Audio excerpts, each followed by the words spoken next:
हे गाईज, मी शुभम सनस आणि या व्लॉग मध्ये आपण बोलणार आहोत गुलाब झाडांबद्दल। बऱ्याच लोकांनी विचारलं, सर झाड घेतलं की फूल नाहीये, तर चला त्याची खरी कारणं आणि उपाय पाहूयात। गुलाब झाडाला हवे कमीत कमी 5 ते 6 तास उन्हात राहणं। शेड मध्ये ठेवलं तर ते फक्त वाढेल पण फूल नाही येणार। प्रत्येक महिन्याला किंवा 40 ते 45 दिवसांनी थोडीशी छाटणी करा। मी आता व्हिडिओ मध्ये दाखवतोय तर त्या पद्धतीने कटर तुमच्याकडे असायला हवा किंवा नॉर्मल कात्री सुद्धा चालेल, बट ते प्रॉपरली झालं पाहिजे। असं सालपट निघलं नाही पाहिजे झाडाचं, त्यामुळे नवीन फुटवे येणार नाहीत। तर या पद्धतीने जर तुम्ही कटिंग करणार असाल, यामुळे नवीन फुटवे येतात आणि फूल जास्त लागतं। खत व्यवस्थापन कसं करायचंय?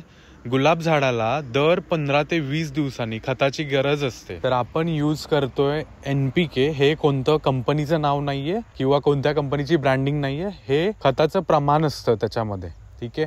तर हे आपण घेतोय। कशा पद्धतीने टाकायचं हे मी दाखवलंय, तर तसं फॉलो करा, त्या प्रमाणामध्येच घ्यायचंय।